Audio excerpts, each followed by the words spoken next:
All right, welcome to another episode of Trust Sports. Got myself in the building, Malik Howard, and the guy, Liam Stokes. Malik, what's up? What's up? It's good, my guy. Yo, this goes perfectly into exactly what I want to say, my guy. Yeah. You know how everyone says, like, I have a guy? I have a guy. I know a guy, right? Well, I realized with March Madness, I don't have a guy. I thought I had a guy. I thought I had a lock. I don't have a guy. Like, it's... And I'm going to say right now, I took $150. If I go to my car now, I have $7. Yo, that's not on me. So a little bit of background. Malik misunderstood the term parlay.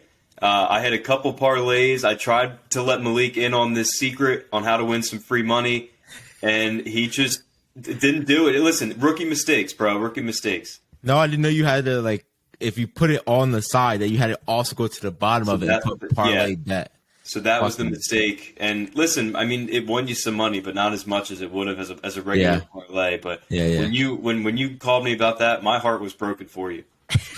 I was like, oh my God, bro.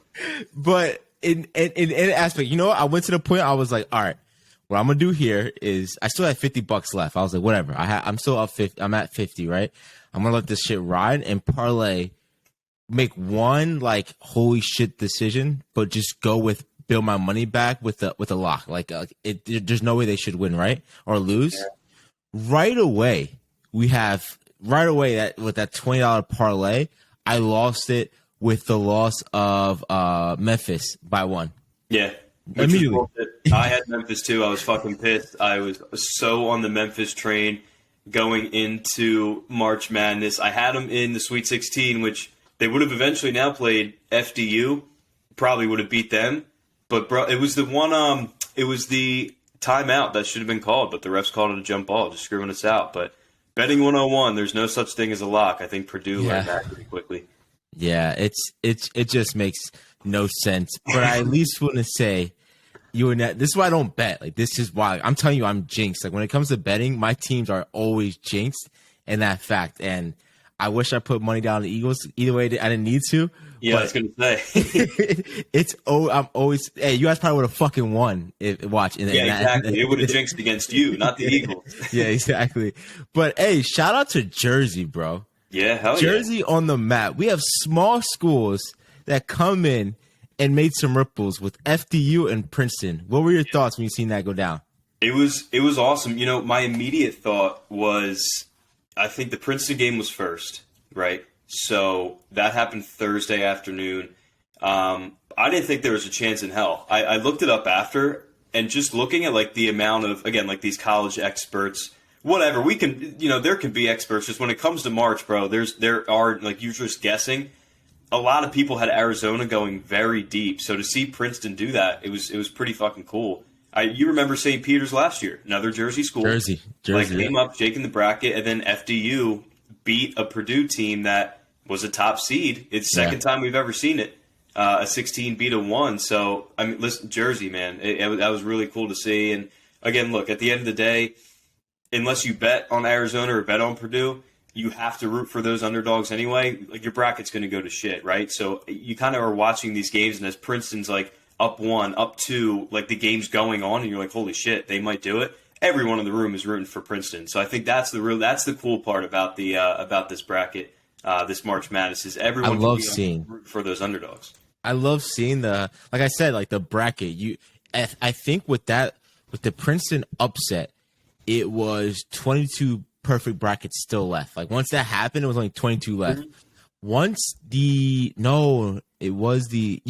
Purdue lost, then it was none. Like, it just straight went to, there was no brackets perfect with the FDU beating Purdue. Again, 16-1. Like, Princeton, it just, and then Princeton's going on a roll. Princeton has a great, like, a shot here. They really have a chance right now to go ahead. They have, my only take that is pissing me off, I love that you're seeing the new basketball, and it's funny, it's coming from NIL deals, same thing I was saying. Your basketball guys were Kansas, Kentucky, who are the other guys? Nova. Like Duke. Not in it. Yeah, I know. Not in it. It's funny. NIL comes into play. What do we see? Someone brought that up, actually. It was the NIL deals and the the transfer portal. Like, if you look at this thing 6 years ago, you never, like ever in a million years, would even think that a 16 can beat a 1 or a 15 can beat a 2. And now, like, it's becoming almost like a trend. Like, now you're going to go into your brackets and say, like, well, who's this year's 15 seed going to be? That makes a little bit of a run. Yeah. And, you just said it, like, Princeton, it clearly wasn't a fluke game against Arizona because they handled a Missouri team that was pretty decent. Mm-hmm. So it also goes into part 2 of, like, when you look at the basketball rosters, when you look at rosters, it's just not enough. I think basketball's a lot fairer, of course, than football because there's just not a lot of roster spots to give out. Not that these guys aren't talented enough to go play at these schools. It's just I don't have enough scholarships to give out to these guys. So I can go out and you know what? Let me go be the guy for Princeton. Let me go be the guy for these other smaller schools. And more of those guys are starting to hit the smaller schools like, fuck that. I'm not sitting on the bench for 3 years at Kentucky. I'd rather just, give me my fucking years and let me make a run and make a name for myself in the fucking run of the championship and March Madness. And you're seeing that. So I think right now we're seeing even playing fields as well as that NIL deal. I'm going to stick by that NIL deal having some stain. Yeah, definitely. I think, let me see, you bring up a good point. I think it was Kentucky's first round game against Providence. And this year, Providence's best player, and I'm blanking on his name, was a Kentucky bench player last year.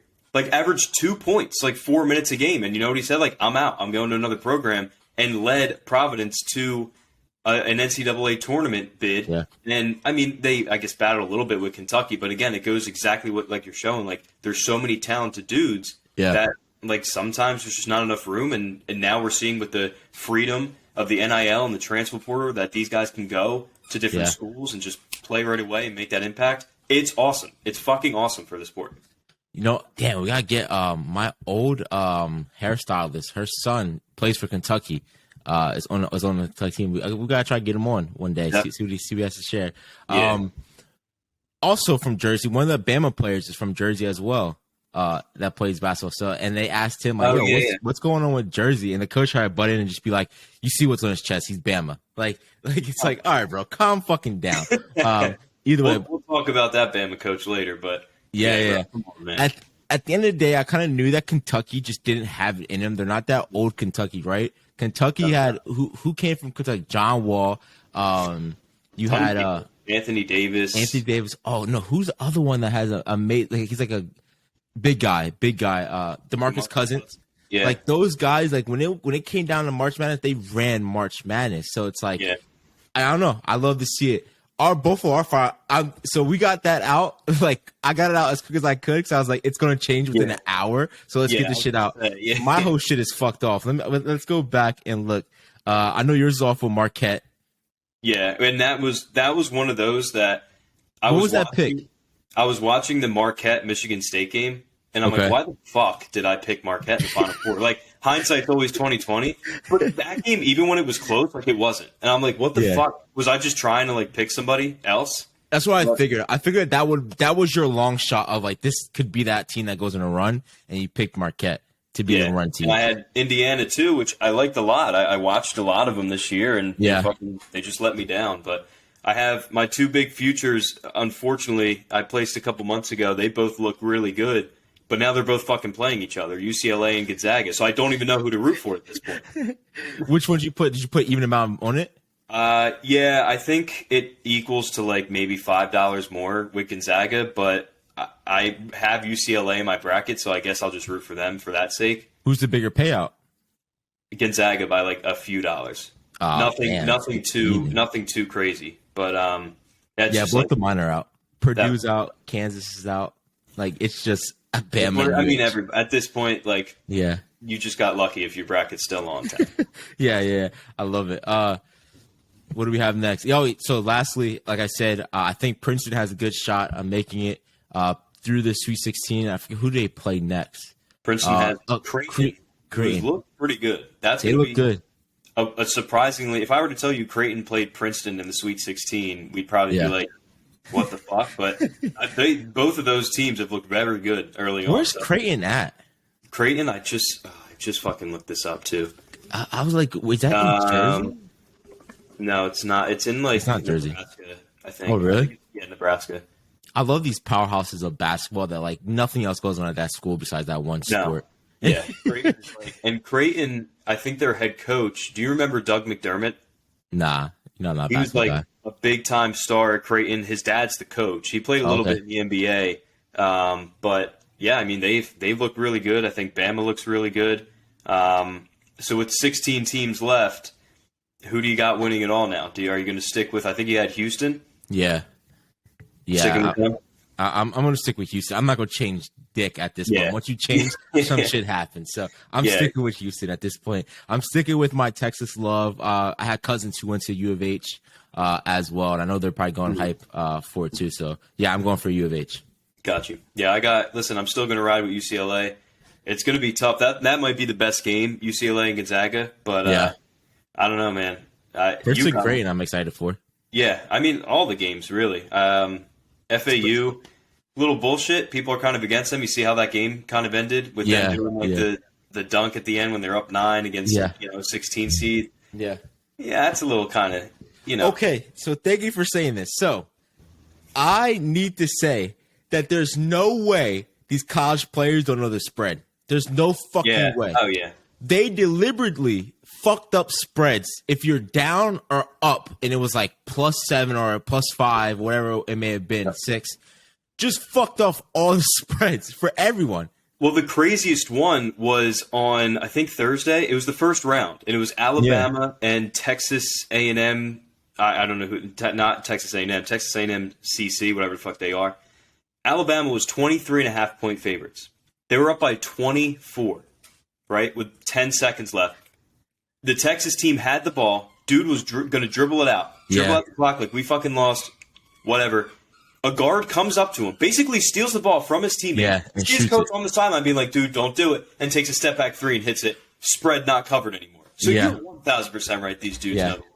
And Dave went after the game. I think he went up to one of the schools he was at. Like he knew where they were staying, and they were like around the corner from where. I think it was FAU, whatever players, and they were going into the hotel, and he's like, "Yes," because one of his bets got covered by them, and they're like, "Dave, I fucking love you," and I'm like, they all know Dave, they all know March Madness going, they all are part of it. You know the fucking spreads going into it. They're like, definitely, the athletes are definitely looking. And I'm just like, they fucked up spreads on purpose. Like I have to go back and look at my things. I'm like, all right, well that spread just got fucked over because of just who gives a fucks. You never know, and it goes either way, right? Like it can go. I know there's been games where let's just say the spread's 5.5 and a team's up by 5, and that losing team will like foul them with 5 seconds left to get a couple free throws, and it's like, well, what the fuck are you even doing that for? Yeah. And then again, I think the TCU Gonzaga game, that spread was like 4.5. They just threw up a 3 at the end, made it. There's no reason to, and other than to cover the spread. Of course, always, bro. Fucking, that's why I don't do this dumb shit. It makes me so pissed off. I want you to go. Go ahead. Until you hit that big one, then you're gonna be hooked. You won't see me do this ever again. I'm telling you, I could care because it feeds me, man. Like I have an addictive personality to the point of like, all right, I gotta get my fucking money back. Let's throw another 50 in this bitch. Let's throw another 50. In this. Like I'm not getting into that whole thing because then you look up, you're like, fuck, that's 300 bands I just let fucking go for no reason. Yeah, exactly. Something that I don't understand, but you kind of were texting me about it. The Nick Saban remarks dealing with college basketball and what he was saying. Go into this. I want to understand exactly what he was saying. Yeah, so let me go into what exactly, kind of like the situation. So the situation was that in Alabama DB, let me pull it up. Tony Mitchell was arrested. He was driving 140 miles an hour, attempting to flee police in Florida last week before being arrested. Nick Saban said on Monday that Tony Mitchell was suspended from the team. Deputies recovered 226 grams of marijuana and over $7,000 in cash in the vehicle. So Nick Saban came out and without directly quoting him, kind of just went into like, listen, and to Nick Saban's credit, he's had history with this in the past where he's not going to just forget about you altogether. Like he's had interviews about this, which I just respect the fuck out of him. Like if you make a mistake as a kid, we'll have your back, but you're going to have to like pay for your consequences here. Like you're going to be banned from team activities. You're going to lose out on a little bit. So I think the exact interview, he mentioned that this wasn't a, quote, wrong place, wrong time situation, which was exactly what Alabama's basketball coach Nate Oates said about Brandon Miller with the whole murder thing. That it was just, wrong place, wrong time. I don't know what my guys do outside the court. He was just walking and found himself in the middle of something. No. So it's very interesting to see that maybe probably the greatest college coach of all time, Nick Saban, is just going directly across the hall and being like, yo, dude, this is how you fucking handle your business. Little bit of a cheap shot from him, but again, I respect the hell out of Nick Saban. Like, major cheap shot. He does this. No, in all honesty, it's not a cheap shot because he's right. That's probably the worst. Like when you like in higher ed, you take a course. Like we took a course called crisis management, right? Mm-hmm. And they literally go over cases, different type of things that have happened in institutions, and how the institution responded to that. That head coach responded to that situation as worse as a coach can do, saying, I don't know what my players are doing. So now it's like, as a coach, should you be brought back if you have no idea what the fuck your coaches are doing, your players are doing? You don't know when they're in study hall. You don't know what they're doing. Their curfew is. You're just so far removed of it. You just show up when it's time to play ball. Like, that's the little details in coaching and when it comes at this level that you see a bunch of the great coaches stress. You see Nick Saban stressing. Every detail matters. You see if you're watching Deion Sanders' son, he puts out daily fucking vlogs. You're seeing Deion comment on every little thing. Those are the things that matter in how you handle crisis management in its totality. So it's like, I just don't understand how that coach isn't facing more heat. And the reason he's not facing more heat, honestly, is because they're making a run right now. And that's about it. But again, Nick Saban, you got to have what is it? You have to have your own ethics and morals in yourself. Like, my number one player that's probably going to be the top draft pick, I got to sit you, bro. I'm sorry. You should you're involved in the wrong crowd. We take the L. This coach is like, I need this W. He's putting winning over a body, and that's just madness in my eyes. And again, like, look at it in the grand scheme of, like, these are, like, they're kids. Like, they're young men. And, you know, unfortunately, bad shit fucking happens. And listen, maybe Brandon Miller, like we talked about it, and hopefully at this point, because it's kind of being like, we haven't heard about it. And honestly, the only reason we're talking about it again, it's been, 2 weeks, is because Nick Saban said something. Hopefully, it was just something like he got caught up in the bad crowd. Learn from it, grow from it, and let's fucking move on. But, I mean, you're right. To be so tone deaf to this entire situation, so much so, and we talked about this before, of when Brandon Miller came out, getting patted down as part of his warm-up, like, celebration. Like, you don't even know that your guy's been doing this all year and now is involved in a murder investigation. Nate Oates, like, maybe let's say something about that. And you're right. I mean, Nick Saban, I think this kid was a 5-star recruit, 5-star DB. Yeah. You're right. He's going to sit him out, and he's going to make him pay for it because that's part of the college coach is developing these kids into men, not only in their sport, but in life in general. And you're right. The only reason that nothing's being said about this is because the kid Brandon Miller is a lottery NBA pick this year, and Bama's a top seed, probably the best team in the nation right now, making the Sweet 16 run. Yeah, that's the only reason you're seeing this. I mean, I legit was just watching, Deion talk about it, and Deion legit said, like, in front of his all players, he's like, if you're failing classes, you will not play. Yeah. You will not play. Again, Deion did not let his son play in the fucking championship game or whatever like that. I forget for what reason, either class or he was late. And his late is if the meeting starts at 8:00 and you're not in here by 7:45, you're late. So the kid, his son was in there before 8:00, but was the last one to get in there. He's like, "You're benched. You're not playing this last game. Sorry." And do that to your son. Like, that's some shit my dad would do all the time. But at the end of the day, he looked at the coaches and said, "Can you trust a player that gets Fs?" No. I can't trust you. If you can't do your work there, how can I trust you here? So it's like, it's hand to hand, bro. I'm now that coach is putting his name on the line for this player. Now, well, let's say this player has God forbid, never has another incident again. But let's say he has the same thing that Ruggs had in the NFL. Now he does it again. Exactly. He does and look what happened to Ruggs. So it means something, man. It really does. It does. Yeah. I mean, again, going back to that example of like failing your classes, guarantee that kid's going to work 10 times harder to get his grades up. Being late, bet you they won't be late again. Yeah. Like, let's take a look. Like, let's say Nick Saban kind of turns a blind eye, like Nate Oates is doing. You're right. Who's to say? It's like now that kid's like, fuck, man, I'm untouchable. Especially when I get to the league, I'm going to be untouchable. I'm going to be doing the same fucking thing. With money now, with more money. You gotta cut it, man. It's part of your job as a collegiate coach. Did you ever hear the story of Travis Kelce or what happened to him? Yeah. I didn't know. I was wondering what happened to Travis Kelce. So if you don't know, Travis Kelce was at Cincinnati with his brother. Travis Kelce was he played in the bowl game as a starting quarterback. Like, he was their quarterback, Cincinnati's quarterback. Was at Burb down there, smoked, got high and everything like that. They drug tested him that day of the bowl. Results will come back immediately. He played in it, got suspended, kicked off the team, got brought back as a tight end. Now look where he's at because the coach took the right, ramifications. You kicked off the team, you have to work 10 times harder to get back here, and he did. So it does. Jason Kelce vouched for him, give him one more chance, give him another shot. But you're right. The coach was like, all right, I'm not just going to let him back on the team. Yeah, you know what I mean? Like he had to pay for it. He had to learn that lesson. And look again, now look at him. Yeah, exactly. So again, man, it's honestly it's a shame that you're right. This Nate Oates, the Bama coach right now, he's looking at one thing and one thing only, and I wouldn't have had him etched in as a national champion. And yeah, I can't value that over a player in my eyes. Yeah. All right. Moving on to some baseball talk, man. We haven't talked about what's going on. It's been an exciting Road Baseball Classic, I would say. You're seeing all the teams right now coming up tonight, actually, so it'll be over. We have the Battle of World War II, bro. It's the Battle of World War II. Who's going to drop this one? Who's going to get their lick back? We have USA versus Japan coming up. Did you? So I can't I was like.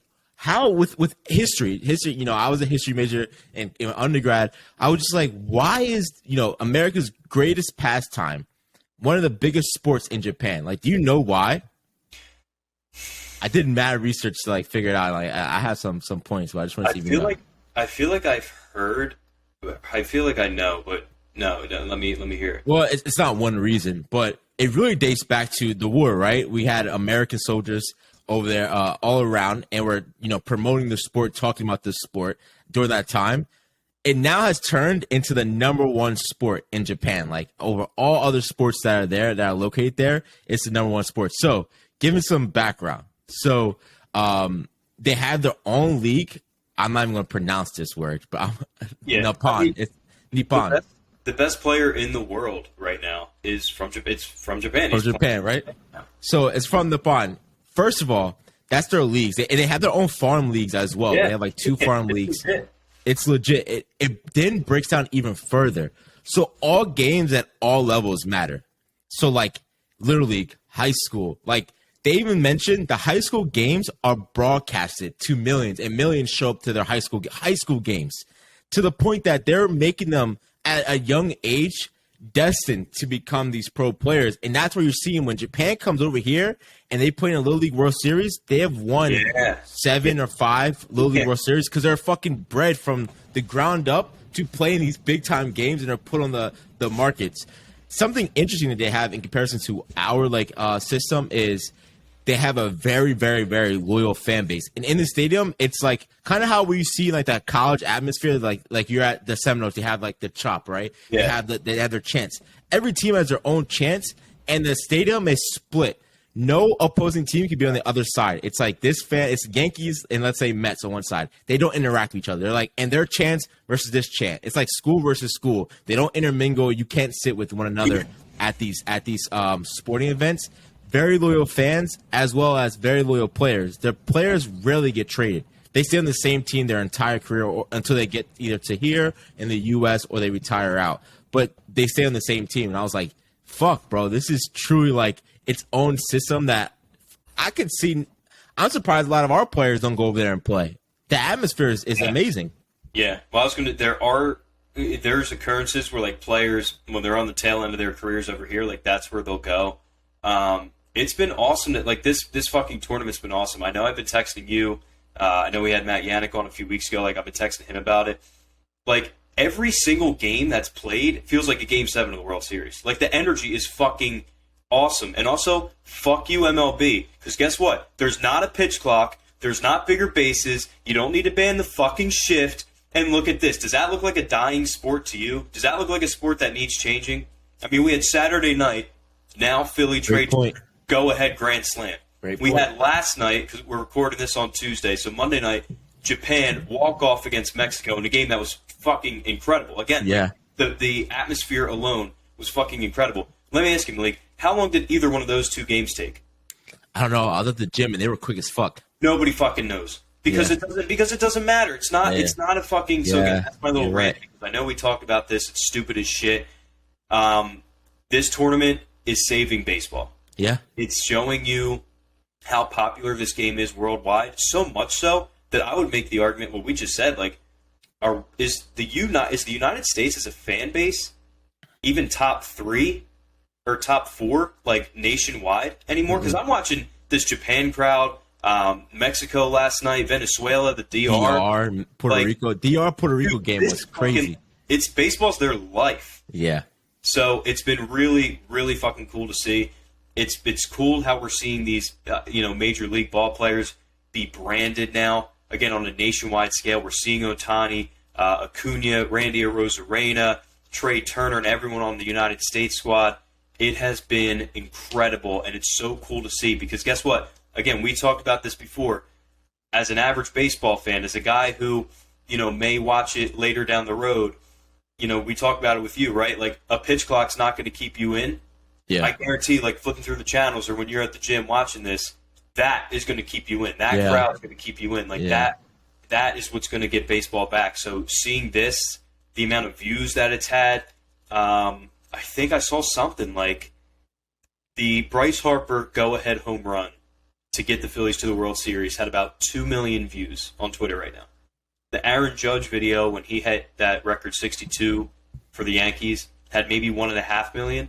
The Trey Turner Grand Slam had over 7.5 million views in the first 12 hours. Yeah. Like, it's so fucking cool to see. And again, it doesn't look like a dying sport to me. It's that this tournament is saving baseball. Yeah. But it brings up the question, right? Now that we start seeing we see the Mets curse going on, we've seen what just happened with one of the pitchers from Mexico. Oh no, Puerto Rico. Puerto Rico celebrating. He's a Mets pitcher as well. Celebrating is out for the season now. What is he, tore his ACL? Yeah, he did something, but he's arguably the best closer in the game. Yeah, so he's out for the season for the Mets. Hilarious because of what the Mets did last offseason with all that money spent going into it. Now, it made me think. You have, the NBA players who, when they go to the Olympics, they play, but, they're still, cautious of, is this worth my body and a risk of what I want to do? I still think that this goes to show you, like, nah, the world still cares about this. The world still cares about USA versus Mexico or USA versus this person. When you put world sports out there, still draws of, like, yo, and, a lot of my fraternity members are Hispanic, and they're like, yo, fuck Puerto Rico, fuck DR, it's DR, Puerto Rico. Like, that shit is awesome to see, like, because everyone's trying to say they have the best players, right? Everyone's saying, the US, we have the best players, or DR, all the best players. Like, I love it when you watch, like, the World Series, we watch Houston players go and talk. None of them speak English. The whole fucking organization, none of the players speak fucking English, and they get interpreted. I'm like, how do they play on the same team? Like, this is nuts. And so it's always a debate of who has the best players, and putting at this scale just shows you, like, fucking people care, bro. Keep this up. How often does this happen? Is it every 4 as well? I think so, yeah. Hey, man, move that shit up to every 2. That's what I said. At the least. Yeah. Again, like, you're talking to these players like Adam Wainwright, pitcher for the Cardinals, storied career, Hall of Famer, first ballot Hall of Famer. Like, listen to him talk about it. He had an interview. He's like, this is the most fun I've had ever playing games. Ever. Yeah. Trey Turner, again, won a World Series in 2009 with the Nationals. He said that Grand Slam, like, there was no feeling I've ever had like it. So, like, you're right, man. Like, these dudes take a ton of pride to play for their country. And, again, it's been really, really fun. Yeah, word. I love it. I can't. Hey, let's go. It's the only time I'm saying I'm USA. It's the only time I'm repping USA is right now. It's tonight. Tonight's going to be a fun one. Battle of World War. Hey, we're the World War II champions, bro. We got to keep this shit going. Right. Hilarious. Last remarks. Let's move on to the NFL trades. Yo, can I be honest real quick? Of course. I have no idea who the fuck that wide receiver is from the Texans. Oh, yes. Yes, you do. I have no idea who he was. He was drafted by the Saints, I believe. What you might notably remember him as is the one getting knocked the fuck out by Malcolm Jenkins in the Super Bowl very early on. I'll send you the video. You'll remember it. What? But he's he was a consistent 1,000-yard receiver. He's been bounced around the league a little bit now. But, again, I know we've talked about this the Colin Cowherd video of like what the fuck the Cowboys are doing. Yeah. He let Amari Cooper walk, and what is he making? Like $2 or $3 million more than what Brady making? Like this is just such a mad scramble, and it's typical Cowboys. Oh yeah, it's typical Cowboys to be like, okay, let's get rid of Coop, but then let's bring in someone that's not as good as Coop. Yeah, not. And I said to you, I said, yo, we look like the Raiders. We just look like a little bit better than the Raiders. How the Raiders got rid of Carr to bring in who did they bring in? Garoppolo. It's like, what are we doing here? And in this one, we're taking the L. It's not an even match. We're taking the L with losing Coop. And at the end of the day, the issues are not we need wide receivers. Okay, cool. Like when I looked him up, I was like, all right, he's going to be a good addition, right? He's definitely better than Gallup. Like he's going to be up there with those guys, right? At the end of the day, we already had that. I mean, we were already passing for what it is. That's not the issue. We know what the issue is. We know where it's at. It deals with front office decisions, our offensive line guys getting hurt, and it deals with fucking the quarterback. It's the quarterback. What else do we? Why are we putting weapons around him? To no matter what, that's what we've done. We've put weapons around him, and he still sucks. It's cut ties and keep it pushing. But hey, man, we'll keep it to Tony Romo. We'll just have this guy for a billion years and lose all his talent. It's like I'm so tired of seeing these guys come from the Cowboys with such great talent. We waste their time. They go somewhere else and they go win a chip. Like, I mean, how many wide receivers can you see come through that are touted to be the guy, but have had to play for a bum-ass quarterback and then go on to win a Super Bowl somewhere else? You had Danny Amendola. You had fucking Beasley. You had all these fucking guys that Coop is somewhere now. You know, you have all these guys that come through, and it's like, shame, man. Like, we brought them in to do something, and we waste their fucking time because we don't change the issue at hand. So, like I said, the Cowboys do what the Cowboys do. They do, man. And I didn't realize how good Amari Cooper was last year. I mean, quiet.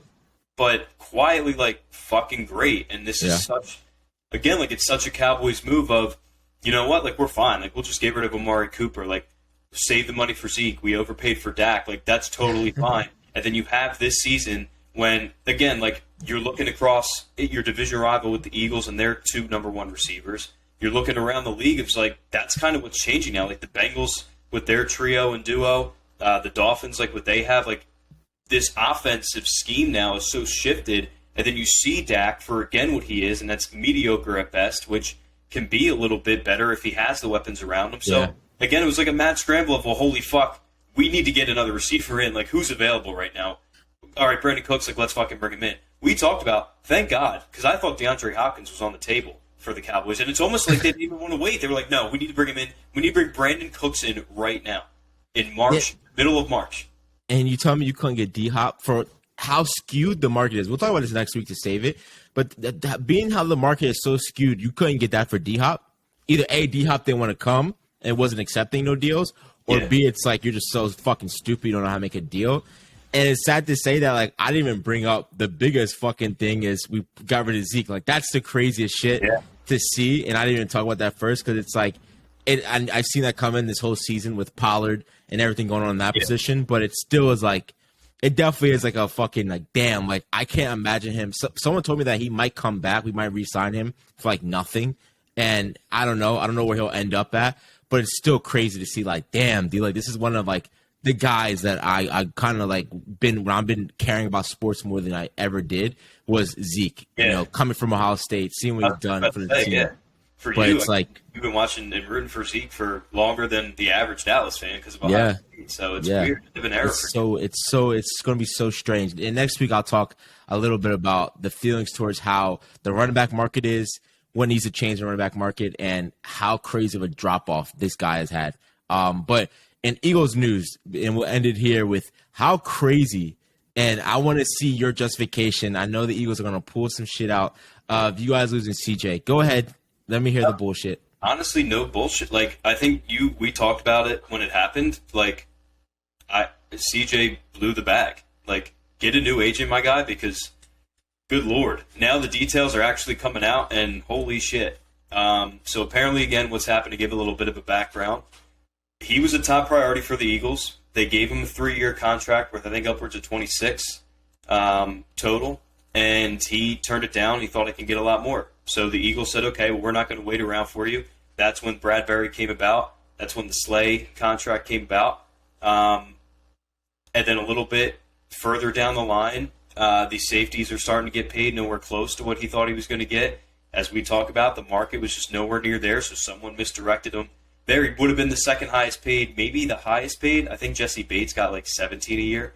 He was getting right around like 12 or 13. Clearly would have been the second highest paid safety this offseason. Didn't want to take it. He signed for 1 year, $8 million this year with the Lions. And I said to you, the way that Howie Roseman's been able to move around the salary cap his entire time with the Eagles, and especially this season, like bringing back Slay at first wasn't an option, but like how he's constructing these deals made it that.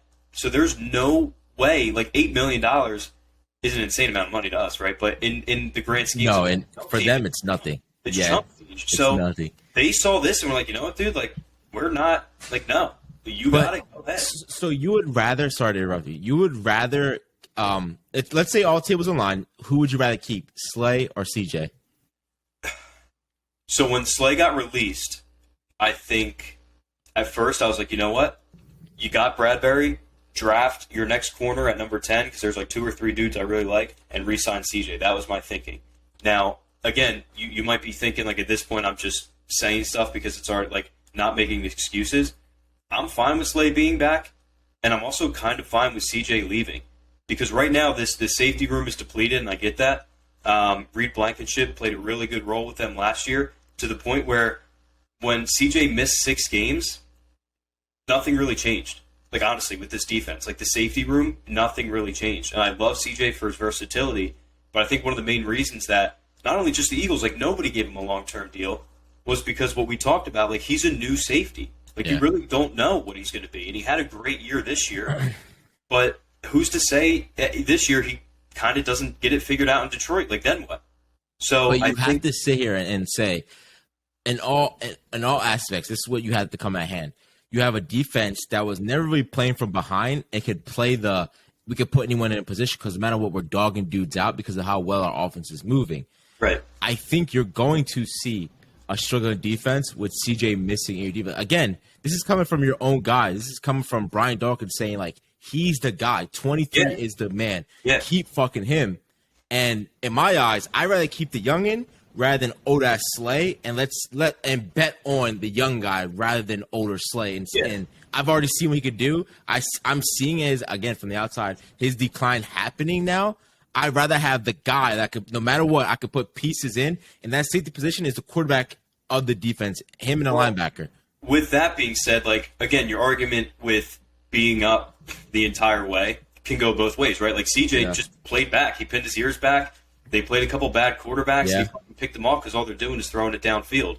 I will say the one main argument that I do completely stand by, and the reason I was fine with, hey, if we lose Slay and re-sign CJ, is because I like a couple of the guys. So like I was saying, with the reason I was almost fine with, like, look, if Slay needs to leave and CJ comes back, there's dudes at that number 10 pick that we had. Like, that's why I was kind of fine with it. But I firmly believe the tougher position to fill, to find an elite player, it's harder to fill the cornerback spot than it is the safety spot. I agree. Again, I saw that firsthand this year. Marcus Epps, who the Raiders signed, was, I think, an undrafted, late round pick at best with us, came in, filled a role. Reed Blankenship, undrafted from Middle Tennessee, balled out when CJ left. Like, balled the fuck out. So it's showing me that you're replaceable. Avonte Maddox, our nickel corner, got hurt.